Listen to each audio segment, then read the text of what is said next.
Hindustan zinc पे आप दोनों की टिप्पणी और सिल्वर की तेजी को लेकर के भी आप दोनों की टिप्पणी। अविनाश सर, आपसे शुरू करते हैं, बताइए। नहीं, मेरे ख्याल से देखिए सिल्वर में तो लग तो रहा है कि तेजी अभी इतनी जल्दी खत्म नहीं होगी। अभी भी 2026 सिल्वर के लिए काफी अच्छा है क्योंकि सप्लाई साइड से क्रंच है और देखिए डिमांड सप्लाई पे ही कमोडिटी चलती है।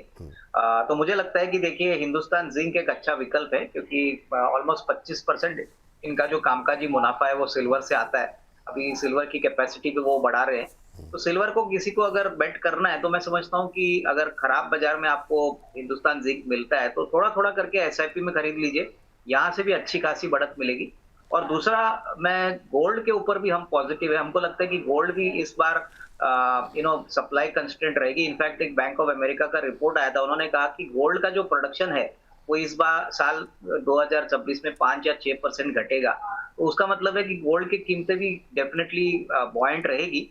और डिस्पाइट द फैक्ट कि देखिए दिसंबर के जो नंबर आएंगे, सोने की कीमतें बढ़ने के बावजूद ज्वेलरी कंपनीज ने बहुत अच्छा नंबर परफॉर्मेंस दिखाया है। तो इसका मतलब लोग सोने की कीमतें से डरे नहीं है। यहाँ पे अगर बेट करना है तो मैं समझता हूँ कि गोल्ड फाइनेंस कंपनी जैसे मुथूट फाइनेंस हो गया, मनप्पुरम हो गया, यहाँ पे देखिए क्योंकि इनका धंधा तो जोरदार चल रहा है और एसेट क्वालिटी का कोई प्रॉब्लम ही नहीं क्योंकि गोल्ड तो बहुत अच्छा और सेफ एसेट है। तो मुथूट फाइनेंस और मनप्पुरम यहाँ पे भी दोनों का एक निवेश का मौका बन सकता है। चलिए ठीक है सर, ये बात तो निकल के आई है। और ज़रा अंशुल सर, आप बताइए, ये क्या मतलब कहाँ तक जाएगा सर? और ये मतलब मार्केट के लिए भी ठीक नहीं है, ये आगे चल के बड़ी चिंता बढ़ाने वाले हैं, ये कॉपर की बढ़ती कीमतें और ये जिस तरीके से गोल्ड सिल्वर बढ़ रहा है, ये मार्केट के लिए भी अच्छा नहीं है। आपकी टिप्पणी क्या रहेगी अंशुल जी, सिल्वर को लेकर के, और ख़ास तौर से हिंदुस्तान जिंक, उसके बाद आपका राय जो है जानना चाहेंगे। 6% ऊपर, अब 667 पे, क्या कहेंगे सर? तो हिंदुस्तान जिंक में एक स्विंग हाई 677 रुपए 95 पैसा है वीकली पे।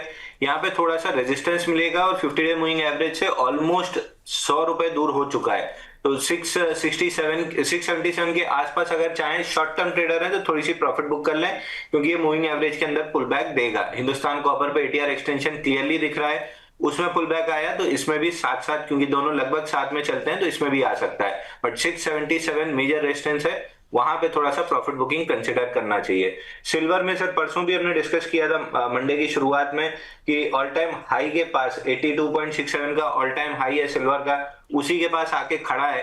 अगर रन किया तो $89-90 तक जाएगा जो कि आ चुका है। वीकनेस एकदम भी नहीं है, क्लियर कट स्ट्रेंथ है। 4 घंटे के चार्ट पे किसी भी तरह की पुल बैक आती है तो उसमें बाइंग आ जाती है। तो प्रोबेबली ये मोमेंटम स्ट्रेच होकर अगर $98-99 तक खिंच जाए तो कोई मेजर सरप्राइज नहीं होना चाहिए। तो समवेयर अराउंड जो 82.67 का ऑल टाइम हाई रन हुआ है वो 90 का पहला टारगेट कर चुका है, 98-99 का दूसरा टारगेट है। मोस्ट लाइकली दोनों टारगेट अचीव होंगे, पहला तो हो ही चुका है, दूसरा भी 99% है कि ये अचीव होगा। वीकनेस कहीं से भी नहीं दिख रही है। वीकनेस कहीं से भी नहीं दिख रही है। चलिए, ये बात हो गई हिंदुस्तान जिंक को लेकर के। अब एक शेयर जो आज के गूगल के ट्रेंड में है, इस पर अभी और भी बातचीत करेंगे मेटल को लेकर के, लेकिन कोटक महिंद्रा बैंक आज के ट्रेंड में आता हुआ दिखाई दे रहा है। उसको ज़रा अविनाश सर से समझते हैं कि इस ट्रेंडिंग स्टॉक्स में अभी क्या स्ट्रेटजी होनी चाहिए। सर, 1.5% नीचे 420 के आसपास ट्रेड करता हुआ आज क्या टिप्पणी रहेगी इसको लेकर के आपकी? अभी इसके स्प्लिट को लेकर के जो खबरें हैं उसके बाद से आज थोड़ा सा प्रेशर में है, आपकी टिप्पणी क्या रहेगी? नहीं, मेरे ख्याल से देखिए नंबर्स तो Q3 के अभी आए नहीं है, बट अंदाजा है कि नंबर्स अच्छे आएंगे। और लग तो रहा है कि एसेट क्वालिटी, जो लोन बुक ग्रोथ है, प्लस जो उनके अलग अलग बिजनेसेस है जैसे इंश्योरेंस हो गया, ब्रोकिंग हो गया, एसेट मैनेजमेंट का हो गया, डेफिनेटली इसमें अच्छी बढ़ोतरी आपको देखने को मिलेगी। देखिए स्प्लिट होने के बाद इनिशियली तो स्टॉक थोड़ा सा कमजोर जरूर रहता है, लेकिन एक बार नंबर्स आने के बाद कमेंट्री आती है और आने वाले साल का आउटलुक अगर एक बार मैनेजमेंट शेयर करेगी तो हमको लगता है कि इसमें कोई डाउट नहीं कि लंबी अवधि के लिए करंट प्राइस में डेफिनेटली एक निवेश का मौका बन सकता है। सिर्फ उन्हीं लोगों के लिए जो कम से कम साल सवा साल यहाँ पे निवेशित रहना चाहते हैं। देखिए प्राइवेट सेक्टर में इनके निम्स सबसे अच्छे हैं और मोस्ट इंपॉर्टेंटली अभी थर्ड या fourth largest private sector bank है। तो उस पॉइंट ऑफ व्यू से यहाँ पे जरूर एक थोड़ा निवेश करिए क्योंकि बैंक्स के लिए हम काफी पॉजिटिव है। हमको लगता है कि अभी आरबीआई गवर्नर साहब का एक इंटरव्यू आया था, उन्होंने कहा था कि और भी रेट कट के लिए गुंजाइश है। तो अगर ऐसा होता है तो बैंकों के लिए और भी अच्छी खबर है क्योंकि उनके कॉस्ट ऑफ फंड्स कम हो जाएंगे और बिजनेस ग्रो करेगा। ठीक। सर जरा ग्रेफाइट आप अंशु सर देखिए, आज 7% से ज़्यादा की तेज़ी यहाँ पर देखने को मिल रही है। 642 रुपये 50 पैसे का लेवल ग्रेफाइट में बीच बीच में कई सारी स्टोरीज निकल के आई हैं और तब तेज़ी आती है फिर नीचे आता है।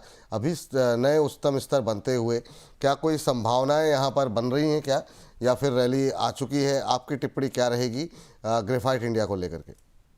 तो देखिए, अगर आप खतरों के खिलाड़ी हैं तो ही ग्रेफाइट ट्रेड कीजिएगा। इसमें 67 हफ्ते का कपनाडल ब्रेकआउट आया था 611 पे, पहला टारगेट 682 टच किया था, वहां से pull back 10 week moving average 590 तक आया था और वहां से वापस से बाउंस बैक आ रहा है। फिलहाल आज अगर देखें तो वीकली पे हैमर कैंडल है, मोस्ट लाइकली फ्राइडे हैमर से ही क्लोज होना चाहिए। 612 रुपए के अगर ऊपर वीकली क्लोज होता है तो फिर नेक्स्ट लेग में 682 तोड़ के 745 का ऑल टाइम हाई टेस्ट कर सकता है। तो ग्रेफाइट ठीक लग रहा है, बट वही है, बाइंग क्लाइमेक्स वाला स्टॉक है, खतरों के खिलाड़ी हैं तो ही कीजिए, रिस्क मैनेजमेंट सही से कीजिए। No more than 1% of capital risk पे जाना चाहिए अगर 580 का स्टॉप लॉस कटता है तो। 580 के स्टॉप लॉस के साथ अगर खतरों के खिलाड़ी हैं, खतरा मोल ले सकते हैं तो लगाइए, फिर कोशिश कीजिए, देखिए, और नहीं है तो फिर थोड़ा सा दूर रहिए, क्योंकि फिर एकदम से अगले दिन से जो सवालों की झड़ी लग जाती है फिर वो थोड़ा सा मुश्किल हो जाता है संभालना। चलिए 10:30 हो चुके हैं, अविनाश सर को जाना होगा। जाने से पहले सर बजट के लिए क्या कुछ सलाह देना चाहेंगे जाते जाते? कोई शेयर अच्छे लग रहे हैं? दूसरा, मोहम्मद सुलेमान साहब कह रहे हैं 1-1.5 लाख रुपए इन्वेस्ट करने हैं 3 से 6 महीने के लिए। महोदय कोई 1 या 2 शेयर सजेस्ट करें तो सर, एक 6-7 महीने के लिए कुछ सजेस्ट कर सकते हैं क्या आप जाते जाते? नहीं देखिए, बजट अभी बहुत पास में है तो मुझे लगता है कि रेलवे सेक्टर में हमको लगता है कि आपको थोड़ा सा फोकस करना चाहिए और यहाँ पे काफी अच्छी कंपनीज आपको मिल रही है। मुझे लगता है अगर आप वैगन कंपनीज की बात करें तो हमको टिटागर वैगन, टेक्समैको, जुपिटर वैगन तीनों पसंद है। जुपिटर वैगन ऑलमोस्ट 550 से 280-90 हो चुका है, तो यहाँ पे एक अच्छा रिस्क रिवॉर्ड बन सकता है। होपफुली देखिए, गवर्नमेंट ने पिछले बार जब 20,000 वैगन की ऑर्डर दी थी, वो मेरे ख्याल से 1.25 साल पहले थी और इंडिया में करीबन 3 लाख वैगन है। अनुमान है कि अगले 2-3 साल में ये 6 लाख वैगन बनेंगे और इसके लिए हर साल कम से कम 30 से 35 हजार वैगन की जरूरत लगेगी। तो यहाँ पे मुझे लगता है कि 350-360 का एक टारगेट प्राइस जुपिटर वैगन में पॉसिबल है। देखिए, पिछला क्वार्टर इनके लिए थोड़ा सा खराब था, एग्जीक्यूशन स्लो था, लेकिन कंपनी बड़ी है, 6,200 करोड़ की ऑर्डर बुक है, विजिबिलिटी अच्छी है और वैगन को लेके काफी उम्मीदें हैं कि इस बजट में कोई अनाउंसमेंट गवर्नमेंट करेगा। तो ये मेरे ख्याल से एक 6 महीने का टाइम फ्रेम से और प्योरली बजट के पॉइंट ऑफ व्यू से आप इस विकल्प में पैसा लगा सकते हो। इसमें एक अच्छा रिस्क रिवॉर्ड बनने की पॉसिबिलिटी रहेगी। चलिए ठीक है, 6 महीने के लिहाज से Titagarh rail, Titagarh wagon, Jupiter wagon जैसी कंपनियों पे नज़र रखें आप। ये 10-15 दिन की कॉल नहीं है ना सर, ये तो 6 महीने की कॉल है? नहीं, ये आप 15 दिन की कॉल मत ले लीजिए, लेकिन अगर बजट में कुछ आता है जो मुझे लगता है पॉसिबली आएगा, तो वैगन को लेके बहुत इंटरेस्ट है। और सबसे बड़ी बात देखिए, वैगन कंपनी में गिने चुने 4-5 प्लेयर ही है, उससे अलावा कोई वैगन इंडिया में बनाता नहीं है। तो उस पॉइंट ऑफ व्यू से भी इनके लिए एक अच्छा विकल्प हो सकता है। ठीक, जाते जाते कोई डिस्क्लोजर सर? देखो, जो भी शेयर विपुल हमने आज आपके शो पे बात किए हैं, हो सकता है हमारे क्लाइंटों को भी हमने वही शेयर बताया, बट पर्सनल लेवल पे कोई पोजीशन नहीं है मेरी, कोई पोजीशन इन शेयर्स में नहीं है। बहुत बहुत शुक्रिया, बहुत बहुत धन्यवाद सर आज की इस चर्चा में जुड़ने के लिए, अपना महत्वपूर्ण समय देने के लिए। चलिए, तो ये बात हो गई जो है पसंदीदा शेयरों को लेकर के, लेकिन अब ढूंढते हैं अगला शेयर जो है, जो कि आज के ट्रेंडिंग स्टॉक्स में शामिल है और उसमें नाम आ रहा है HEG का भी। HEG सर जरा देखिए, ये बीच बीच में ये भी शेयर ऐसा है जो कि रैली दिखाता है रहता है, काफ़ी क्वेरीज भी इसको लेकर के हैं हमारे पास आज के चैट बॉक्स में। 5.5% के आसपास की रैली आज देखने को मिल रही है, लेकिन काफ़ी वोलेटाइल रहा है 1 महीने में, लेकिन तब भी 8-8.5% का रिटर्न। 581 पे कैसा लग रहा है सर आपको? सर, HEG में एक फेल्ड ब्रेकआउट था, 617 के ऊपर ब्रेकआउट बना था जिसका स्टॉप लॉस 597 था। वो ट्रिगर होने के बाद बड़ी तेजी से 536 तक नीचे आया और पुल बैक है। या तो 617 के ऊपर जाके क्लोज करना स्टार्ट करे वीकली पे तो कुछ बाइंग बने, क्योंकि सेकंड अटेम्प्ट ज्यादा पावरफुल होती है। अगर बनती है तो सेकंड अटेम्प्ट ट्राई करना चाहिए, लेकिन 617 के नीचे तो नहीं लॉन्ग करना है, वो निकले वीकली पे तो ही लॉन्ग बनेगा।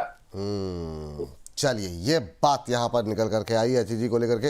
अब सर उस शेयर पे बात करना चाहेंगे आपसे जिस पर आपकी कॉल थी, लेकिन वो चूंकि हमारे इस सेगमेंट से पहले हमने डिस्कस किया, तो चूंकि आज तेज़ी भी है, ट्रेंड में भी है, तो मैं चाहूँगा कि इस पर एक बार फिर से इस सेगमेंट के लिए अपनी राय आप दोहरा दें, और वो है एमएमटीसी। एमएमटीसी जरा स्क्रीन पर एक बार फिर से लेकर के आ जाइए। सर की कॉल भी थी और अभी 69.20 के आसपास ट्रेड करता हुआ। सर जो लोग अभी देख रहे हैं उनको जरा फिर से इस सेगमेंट को चूँकि अलग से भी अपलोड करते हैं तो काफ़ी लोग बाद में देखेंगे, तो आपकी राय मैं चाहूँगा एक बार अगर आप फिर से दोहरा सकें इस शेयर को लेकर के। सर हमने 67 पे अपने क्लाइंट्स को बाई दिया है, अब 69 हो चुका है, तो स्टॉप लॉस रिवाइज करके हम 67 ले आए हैं। तो आप 67 के स्टॉप लॉस से अगर आप होल्ड करते हैं तो ऊपर 70 रुपए 40 पैसे 47 पैसे पे एक रेजिस्टेंस है। जैसे ही वो निकलेगा 73 रुपए 88 पैसे, और जैसे ही 73-88 निकलेगा 85 रुपए 77 पैसे ये टारगेट खुलेंगे। तो 70 47 73 88 और 85 77 ये 3 टारगेट दिख रहे हैं हमको। तो नोट कर लीजिए पेन कॉपी लेकर के। बाकी जो मोटे मोटे टारगेट हैं वो तो स्क्रीन पर आप देख ही रहे हैं 73 88 85 के, लेकिन बाकी जो है थोड़ा सा ध्यान से सुन करके नोट डाउन कर लीजिए, और जैसे जैसे जो लेवल क्रॉस करते जाएं उसी हिसाब से अपना ट्रेलिंग के हिसाब से आप उसको ट्रेल करते जाएं, और अपना स्टॉप लॉस चाहें तो थोड़ा सा ऊपर करते जाएं, उस हिसाब से आप यहाँ पे एमएमटीसी यहाँ पर जो है बना सकते हैं। चलिए, हमारे साथ एक और विशेष मेहमान, एक और अमित जी जुड़ चुके हैं, अमित जैन जी हमारे साथ। अमित सर नमस्कार, बहुत बहुत स्वागत आपका। ये मतलब जो है सर, हाँ सर, ये मतलब जैकेट वैकेट क्या ही बात है, मतलब जो है अद्भुत। राती ठंड का मजा ले रहे हैं। नहीं नहीं सर, ठंड का नहीं है, जो आप मतलब एक सिग्नल दे रहे हैं ना युवा, मतलब एकदम पूरा वो वाली जैकेट पहन करके अद्भुत और शानदार। उसको जेन जी की भाषा में स्टड लौंडा कहते हैं। वाह वाह वाह, ये जो आपने बोला ना, तो ये जैन जी की भाषा में बोलते हैं या जैन जी की भाषा में बोलते हैं? ये जैन जैन भाई भाई भी कह सकते हैं। वाह वाह वाह, बहुत शानदार बहुत शानदार। चलिए सर, मतलब किसकी नज़र लग गई बाजार को अमित सर, और कितना टूटेगा बाजार? ट्रम्प साहब की नजर लगी है सर। कल हमारे मार्केट बंद है, वही ओवरव्यू दे देता हूँ। हाँ, अगर आज की क्लोजिंग सर यहाँ से यानी स्पॉट की अगर मैं बात करूँ तो 25,690 का भाव चल रहा है। 25,725 के ऊपर अगर क्लोजिंग आती है तो मुझे ऐसा लगता है पॉजिटिव गैप अप ओपनिंग देखने को मिल सकती है मंडे को, सॉरी डे आफ्टर टुमारो। कल तो हमारा बाजार बंद है। और इंडो यूएस का जो ट्रेड डील है, मेरे को पता नहीं ऐसा क्यों बाजार को देखकर ऐसा लग रहा है कि हो सकता है आज कल में वो अनाउंस हो जाए, और अगर वो अनाउंस होता है तो प्रोबेबली वो पॉजिटिव नोट पे आ सकती है सारी चीजें, क्योंकि इसको काफी दिनों से इसको छुपा के रखा गया है, डिस्क्लोज नहीं किया गया है। और उसी बीच में यानी अभी हमने 10-15 दिनों में देखा कि ट्रेड डील ट्रेड वॉर के चक्कर में बहुत सारे भसड़ मची हुई है, जिसकी वजह से बाजार अनसर्टेनिटी को कभी पॉजिटिव नोट पे नहीं लेता है, या फिर वो निगेटिव दिखाने लगता है या फिर स्टेबलाइज हो जाता है। और स्टेबलाइज होता है तो वहां से बाजार के लिए फेवरेबल न्यूज आने की उम्मीदें बनाता है।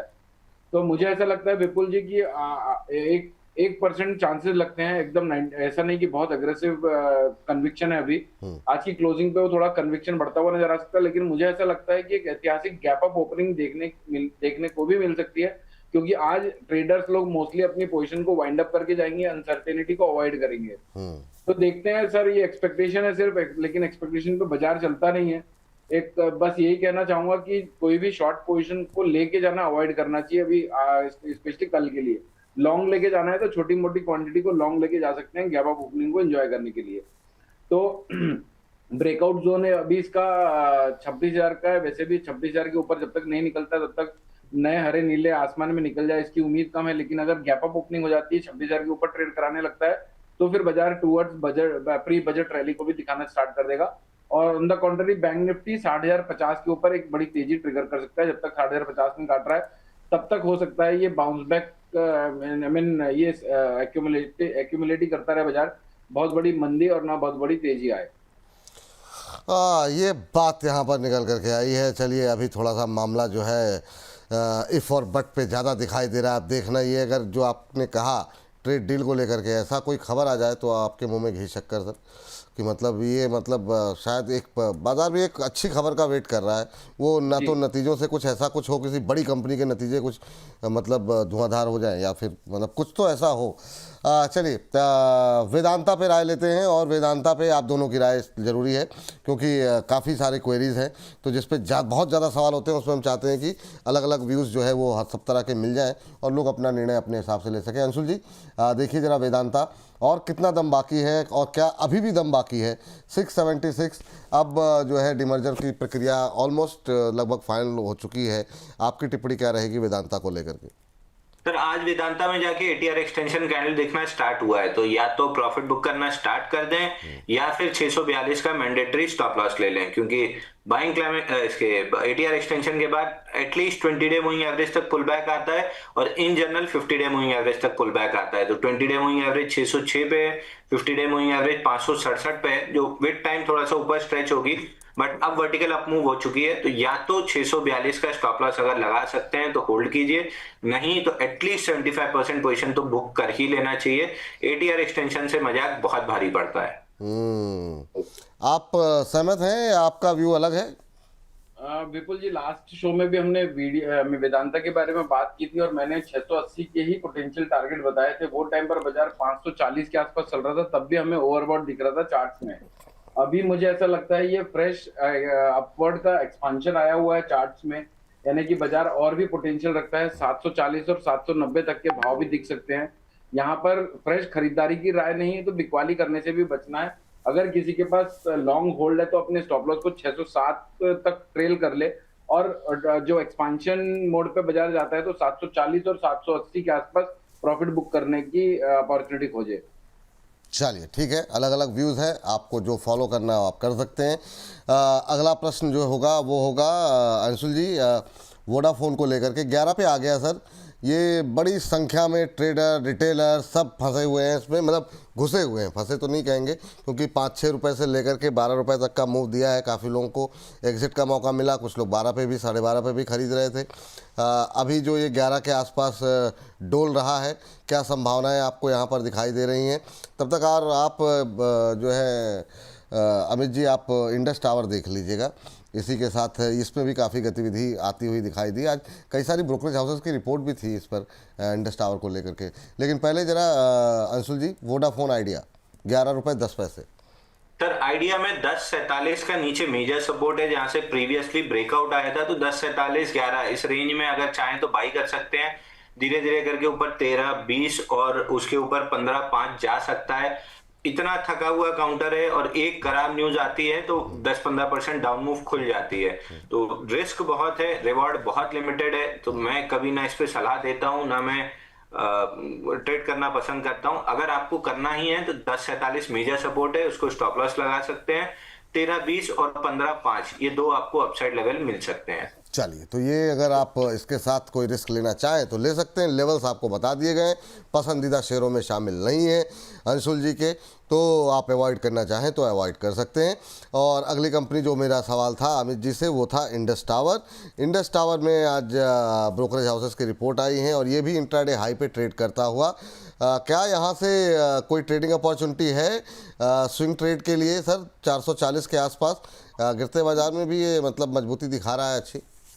यस बिल्कुल जी, मुझे भी ऐसा लग रहा है कि ये अभी इसने प्रीवियस जो हाई पोस्ट किया था 454 के आसपास का था, ये एक बार प्रोबेबली कटना चाहिए। फ्राइडे के सेशन में 460 तक का कैंडिडेट बन रहा है। ये 432 रुपए के ऊपर की अगर क्लोजिंग रहती है आज तो इसको बीटीएसटी करा जा सकता है 428 के स्टॉप लॉस से।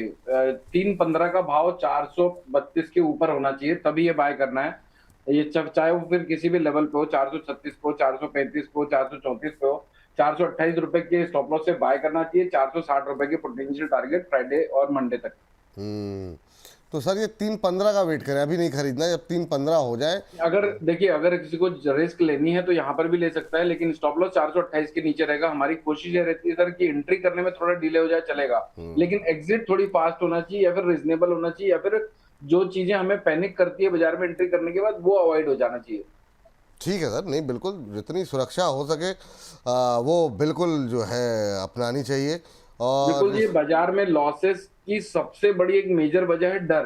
वो डर को हम कैसे एलिमिनेट कर सकते हैं, हमको उस पर फोकस कर लिया हमने तो हम मैक्सिमम टाइम प्रॉफिटेबल हो सकते हैं। ये बात तो सही है। तो मतलब ये जो डायलॉग दिया गया था, डर के आगे जीत है, वो आपसे सलाह लेकर के ही दिखा गया होगा। ये जो है ना फिल्मी डायलॉग बहुत शानदार। इस बीच एक दर्शक की हाँ क्या सर करें इस सर? पे एक चीज बोलना चाहूंगा। डर क्यों लगता है? डर इसीलिए लगता है क्योंकि आप लेते समय ये आपको ये नहीं, आप डिसाइड नहीं कर पाते हो, या आप मुझे लगता है वाले सिस्टम पे ट्रेड करते हो। मुझे लगता है वाले सिस्टम पे कभी पैसा नहीं बनेगा। मान लीजिए आपने 10 ट्रेड किए, 10 में आप 9 में सही थे, उनमें आपने 1,000 का माल लिया, 20% 50% रिटर्न बनाई। लेकिन जब 10वीं ट्रेड की, 9 बहुत बढ़िया चल गई, 1000 रुपए का माल लिया है तो एकदम आराम से मक्खन की तरह पैसा बन रहा है। 10वीं ट्रेड में 1 लाख का माल ले लिया जिसमें आपका 20% नीचे स्टॉप लॉस कट गया, तो आप 90% सही थे लेकिन आप नेट लॉस में थे। पहले आपको ये पता होना चाहिए कि रिस्क रिवॉर्ड 1:2 हो, रिस्क ऑन कैपिटल फिक्स होना चाहिए कि अगर मैं 10 ट्रेड कर रहा हूं तो हर ट्रेड पे पहले मेरा रिस्क फिक्स होना चाहिए कि मैं 0.25% ले रहा हूं कि 0.1% ले रहा हूं। जब आपकी रिस्क पर ट्रेड फिक्स हो जाएगी परसेंटेज टर्म्स में, उसको आप स्टॉप लॉस से डिवाइड करेंगे तो आपको क्वांटिटी मिलेगी कि कितनी क्वांटिटी ट्रेड करना है, जिसको हम क्वांटिटी कैलकुलेटर कहते हैं।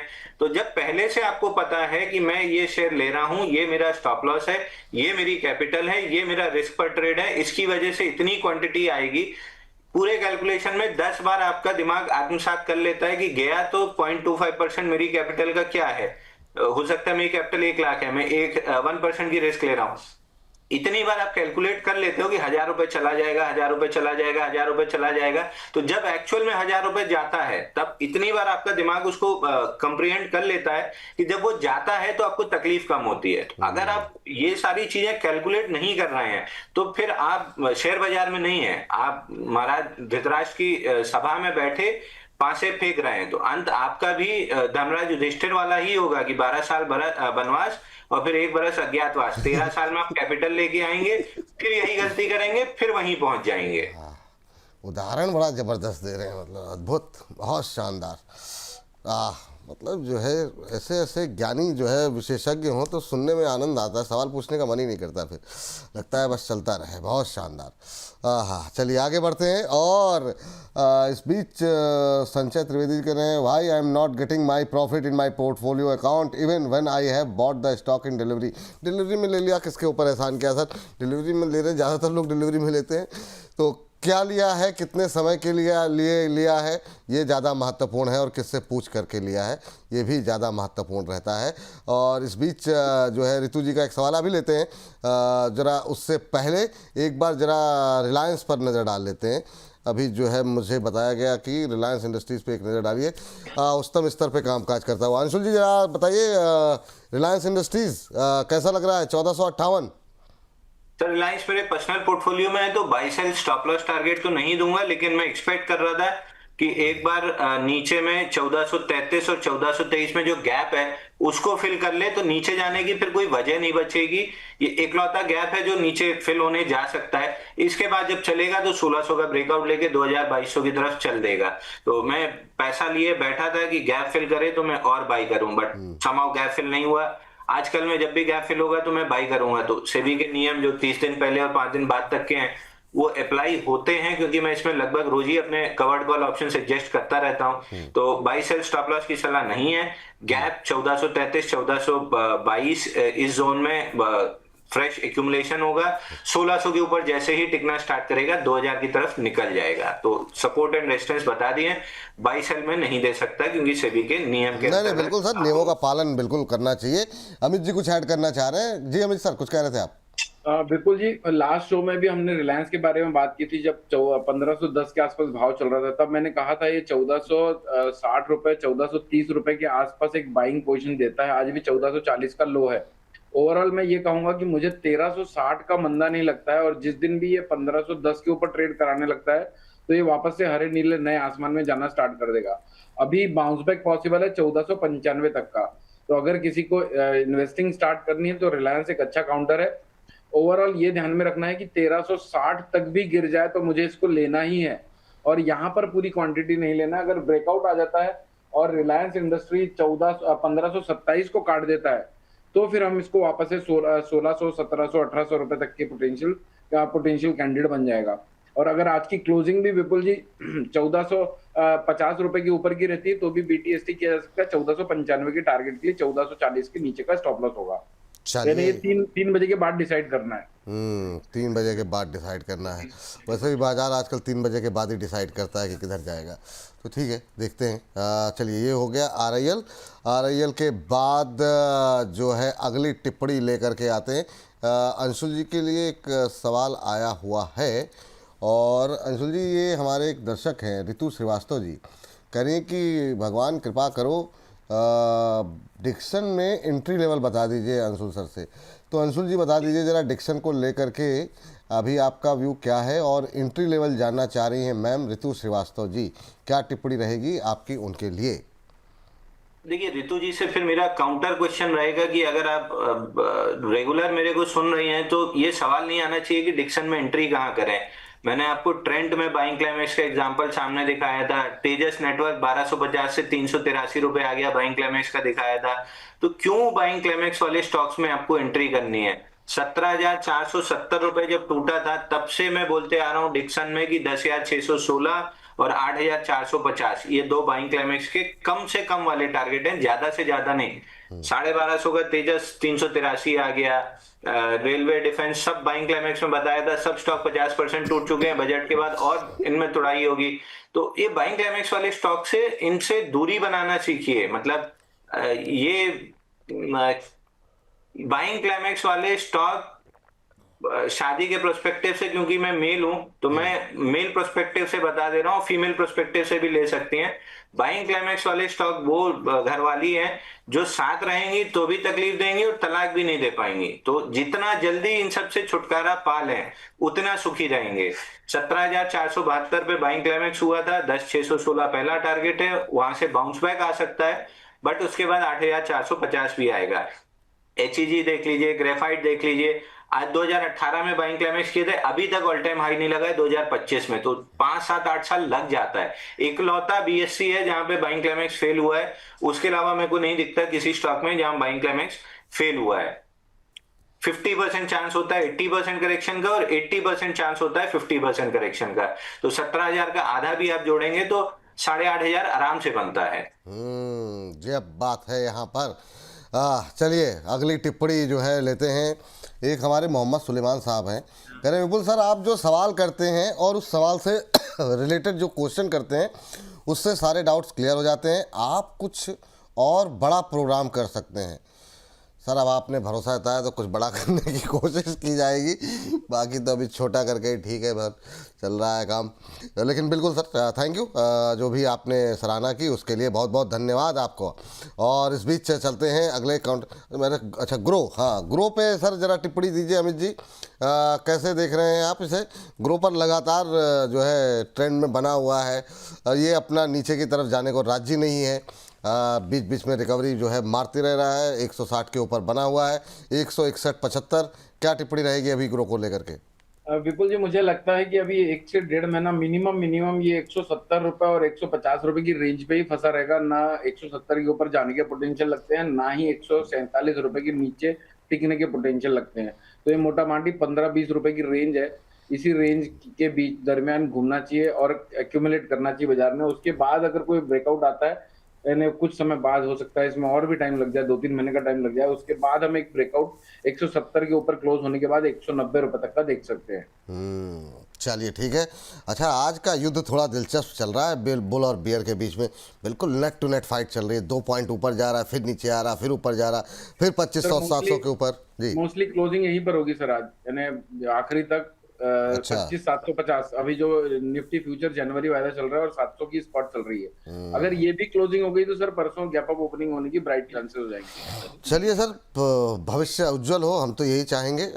बाकी जो है अभी सर अंशुल जी आपने जिक्र उदाहरण देते देते किया एक BSC का, तो थोड़ी सुस्ती है।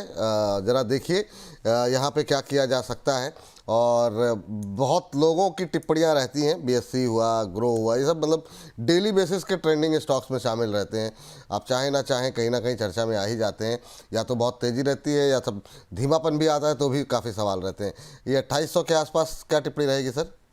तो देखिए बीएससी में 2800 का ब्रेकआउट था, 2800 का ही अब स्टॉप लॉस भी है, 3024 का टारगेट है। बट जैसे भेल में आउट ऑफ एक्सपीरियंस मैंने आपको बताया था मैं नहीं करूंगा और वो वर्टिकली फेल हुआ। बीएससी में भी मेरा बहुत इंटरेस्ट नहीं रहेगा। छठवें बेस पे जाके बैठा है, तीसरे बेस के बाद ब्रेकआउट फेल होने की प्रोबेबिलिटी बढ़ने लगती है और छठवें में तो बहुत हाई रहती है। तो मैं जनरली पहले दूसरे तीसरे चौथे बेस आते आते तक अपना वहां पे छोड़ देता हूँ।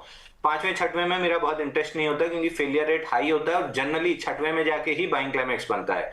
हालांकि बीएससी में 2 बार बाइंग क्लाइमेक्स फेल हुआ है तो मे भी ये जा सकता है क्योंकि एमसीएक्स एज यूजुअल जो कल हमने डिस्कस किया था कि 2500 जा सकता है, आज भी 2375 पे खड़ा है, आज भी अच्छी तेजी है। तो बीएससी 2800 अगर नहीं टूटा तो 3024 मिल सकता है। बट मेरा प्रोबेबिलिटी लो है तो मैं बीएससी में बहुत इंटरेस्टेड नहीं हूँ। ग्रो में जरूर आईपीओ बेस बन रहा है, स्ट्रेच हो गया, आज 34 दिन हो चुके हैं कप हैंडल में। अगर 165 166 निकला तो ग्रो में जरूर मेरा इंटरेस्ट रहेगा 179.50 और 193.80 के लिए। लेकिन वॉल्यूम के साथ अगर ब्रेकआउट कंफर्म करे तो ही करूंगा, नहीं तो छोड़ दूंगा।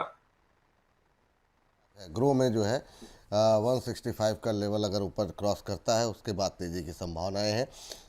एक सवाल आपने एक उसमें जिक्र कर दिया एमसीएक्स का। एमसीएक्स पे क्या बोल रहे थे आप? इस पे अमित जी की भी राय जानेंगे क्योंकि एमसीएक्स कमोडिटी उनकी थोड़ी सी विशेषज्ञता है, तो थोड़ा सा कमोडिटी पे भी बात कर ली जाए। शुरू में बात हुई थी तो जरा सर बीएससी हाँ आप पहले आप बोल लीजिए फिर अंशुल जी से ले लेते हैं। एमसीएक्स पे क्योंकि वो कुछ बोल रहे थे तो मैं चाह रहा था कि वो कंप्लीट कर लें, तो अंशुल जी जरा अपनी बात कंप्लीट कर लीजिए। एमसीएक्स क्या पॉजिटिव लग रहा है आपको, क्या कर रहे थे आप?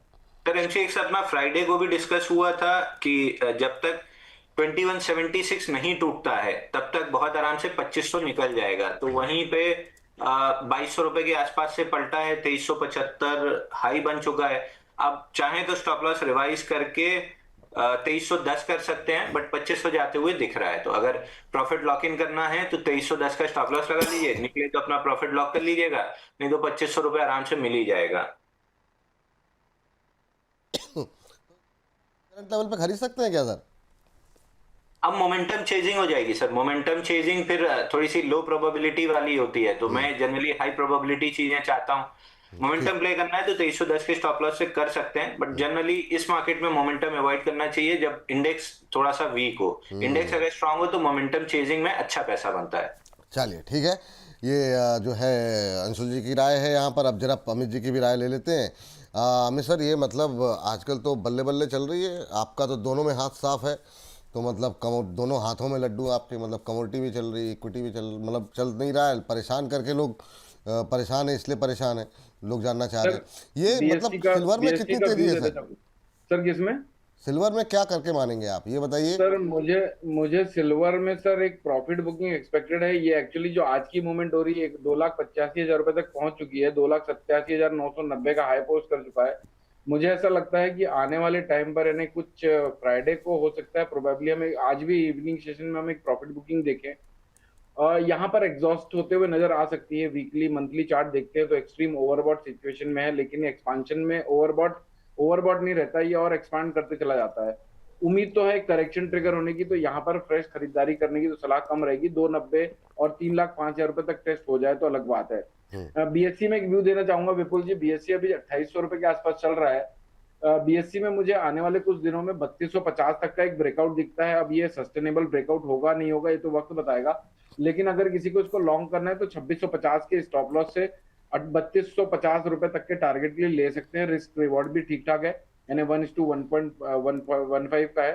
तो बीएससी एक अच्छा स्टॉक कुछ 8-15 दिनों के हिसाब से हो सकता है इन्वेस्टमेंट के लिए।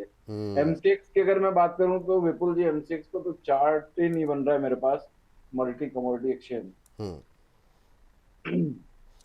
आज अभी इंट्राडे हाई पे ट्रेड करता हुआ बिल्कुल मतलब इंट्राडे हाई के पास जो है 2360 के आसपास है, 2375 का हाई लगाया है और ये 10 मिनट पहले का आप भाव देख रहे हैं एमसीएक्स को लेकर के। अच्छा मोमेंटम देखने को मिल रहा है जी। नहीं, मेरे ख्याल से बीएससी में ही बन के रहते हैं विपुल जी। बीएससी ज्यादा बेटर लग रहा है। एमसीएक्स में तो मैं व्यू नहीं देना चाहूंगा अभी, लेकिन बीएससी लेके जा सकते हैं 3250 के टारगेट के लिए। चलिए ठीक है, इस बीच करीब 1950 के आसपास लोग हमारे साथ लाइव जुड़े हुए हैं और आप लोगों से एक ही रिक्वेस्ट है, जितना हो सके अपने सोशल मीडिया पे जितना ज़्यादा हो सके शेयर करने की कोशिश कीजिए, अपने व्हाट्सएप स्टेटस पे लगाइए, फेसबुक पे शेयर कीजिए, एक्स जो कि हम ट्विटर के रूप में बहुत लोग जानते हैं, वहाँ पे लिंक को शेयर कीजिए, जितना ज़्यादा लिंक को हो सके शेयर कीजिए, ताकि लोग ये जो टेलीग्राम और बाकी जगहों पर जो अनवेरीफाइड अकाउंट से जो इन्फॉर्मेशन आ रही है उससे बच सकें और अपनी पूंजी को बचा सकें। तो सेबी रजिस्टर्ड एक्सपर्ट्स की ही बात सुने, ये आपके लिए काफ़ी महत्वपूर्ण रहेगा। चलिए अब बिल्कुल इस कार्यक्रम के इस सेगमेंट को समाप्त करने का वक्त होता हुआ दिखाई दे रहा है। आखिरी की एक छोटी छोटी टिप्पणी, BLS इंटरनेशनल रह गया। काफ़ी लोगों की क्वेरीज रही है पिछले 4-5 दिन से। एक दर्शक तो नाराज़ हो गए थे, उन्होंने कहा कि आज के बाद से चैनल नहीं देखूंगा। हालांकि कुछ खास मोमेंटम था नहीं उस समय। अब वो होता ये, रात में आप टिप्पणी करते हैं, सुबह तक कई बार मिस हो जाती चीज़ें। लेकिन अंशुल सर देखिए ज़रा क्या लग रहा है, BLS इंटरनेशनल क्या कोई संभावनाएं हैं यहाँ पर? BLS इंटरनेशनल BLS में 10-20 हमेशा एक नया लो बनाता है, फिर 10-20-50 मूविंग एवरेज में बाउंस बैक आता है। ये सिलसिला लगभग सितंबर से चल रहा है। हर बार ये 8 अक्टूबर को पुल बैक दिया, इसके बाद 12 नवंबर को दिया, इसके बाद 4 दिसंबर को दिया, फिर 19 दिसंबर को दिया। हर बार 10-20-50 में मूविंग एवरेज में पुल बैक लेके नया लो बनाता है। अभी भी 20 मूविंग एवरेज तक आया है 312 और पुल बैक किया तो 318। वहां से अगर सेलिंग आई तो फिर जो नया लो है 277 का, ये खुल जाएगा। हालांकि अब वॉल्यूम सेलिंग में ड्राई अप होते हुए दिख रहा है, तो एक डीपर बाउंस बैक की एक्सपेक्टेशन बढ़ रही है। 319 अगर निकलता है तो फिर 342 तक खिंच सकता है, बट खिंच तो सकता है। क्या नया बाई करना चाहिए इस पुल बैक के लिए? तो एकदम नहीं करना चाहिए, बहुत सारी ओवरहेड सप्लाई बाकी है। ठीक सर, लास्ट काउंटर आपके लिए है HFCL। ये भी लगातार थोड़ा सा इधर पिछले कुछ दिनों में जान आई है इसमें। और अमित जी ज़रा देखिए, अब 64 रुपये के आसपास ट्रेड करता हुआ HFCL का शेयर आज के ट्रेंडिंग स्टॉक्स में और तेज़ी वाले शेयरों में शामिल। 2.5% की तेज़ी, आज की इंट्राडे में 66 का लेवल भी क्रॉस किया है। कोई संभावनाएं हैं यहाँ पर और तेज़ी की? आपकी टिप्पणी क्या रहेगी? सर अभी अभी इसने 61 रुपए 70 पैसे के आसपास का लो टेस्ट किया है। 64 रुपए 20 पैसे का भाव चल रहा है। मुझे ऐसा लगता है एक बार के लिए ये 70 रुपए का भाव टेस्ट करेगा, और अगर वो रैली कंटिन्यू रहती है तो हो सकता है 75 रुपए 60 पैसे भी टेस्ट हो जाए। किसी को अगर बाय करना है या फिर बाय है तो 60 रुपए के नीचे के स्टॉप लॉस से अपनी पोजीशन बना सकता है 70 रुपए और 75 रुपए के टारगेट के लिए, 74 रुपए के टारगेट के लिए। ठीक, डिस्क्लोजर का वक्त हो गया है अंशुल जी से, लेकिन जाने से पहले अंशुल जी ये जाइए जरा, हमने जो बातचीत की है इस सेक्टर में, इस सेगमेंट में, Hindustan zinc, Kotak Mahindra bank, graphite India, Jupiter wagon, HEG, Vedanta, Vodafone, Indus tower, RIL, Dixon, Groww, BSE, MCX, BLS international, HFCL, इनमें से कुछ अच्छा ऐसा आपके दिमाग में रह गया हो कि जो खरीदा जा सकता हो या जिसके बारे में आप कोई टिप्पणी जाते जाते करना चाहें, और साथ में डिस्क्लोजर? तो इसमें एक रिलायंस मेरे पर्सनल पोर्टफोलियो में है, तो उस पे कोई सलाह नहीं दी है, मैं दे सकता हूं। बाकी सब पे जो सलाह आपको दी है वही सभी को दी है। दूसरा एक स्टॉक सर हमने लास्ट वीक डिस्कस किया था, अगर आपको याद हो तो, इंडसइंड बैंक। इस पे हमने काफी डिस्कशन किया था कि अगर बैंकों में लीडरशिप आती है तो एक्सिस और इंडसइंड में आएगी। एक्सिस आज दोनों में तेजी है सर। इंडसइंड भी 947 निकल गया है, लगभग 860 रुपए के आसपास से अपन ने डिस्कशन चालू किया था कि 1084 जाएगा, तो उसी घड़ी में आधा रास्ता तो तय कर लिया है। स्ट्रेंथ है, प्रोबेबली 1-2 हफ्ते में, 3 हफ्ते में 1084 मिल जाना चाहिए। तो अगर आपकी आदत वही है जो स्टॉप लॉस नहीं लगाते हैं, रिस्क मैनेजमेंट नहीं करते हैं, क्वांटिटी कैलकुलेटर यूज नहीं करते हैं, तब आपको इन्हीं जैसे स्टॉक्स में रहना चाहिए, क्योंकि फंस भी गए तो जी आ जाएगा। नहीं तो माइक्रो कैप में तो जनरली 40-50% कब करेक्ट हो जाए पता नहीं चलता है। तो अगर रिस्क मैनेजमेंट नहीं करते हैं अच्छे से तो फिर इंडसइंड, एक्सिस जैसे लार्ज कैप में रहिए। तो अभी खरीद सकते हैं कि निकल गए, थोड़ा सा लेट हो गए? अब 2-4 दिन कंसोलिडेशन का वेट करना चाहिए सर। 3-4 अपडेट्स हो चुके हैं, और तो अब 1-2-3 दिन की साइडवेज या पुल बैक आता है मूविंग एवरेज कैचअप पे, तो हम दोबारा बाई देंगे। एक्सिस बैंक जरूर आपको अगर अभी भी खरीदना है, अभी भी खरीद सकते हैं। ऊपर में ब्रेकआउट 1305 के ऊपर है, उसके ऊपर और तेजी बनेगी, तो axis bank is a good area two by. IndusInd 3-4 दिन की कंसोलिडेशन ले ले तो स्टॉप लॉस छोटा हो जाएगा, तब दोबारा बाई दे देंगे। चलिए, बहुत बहुत शुक्रिया सर, बहुत बहुत धन्यवाद आपका आज की चर्चा में जुड़ने के लिए, अपना महत्वपूर्ण समय देने के लिए, और बड़ा आनंद आया। बहुत बहुत थैंक यू, शुक्रिया आपका आज की चर्चा। धन्यवाद सर। धन्यवाद। चलिए आगे बढ़ते हैं और इस सेगमेंट को हम यहीं पर करेंगे समाप्त।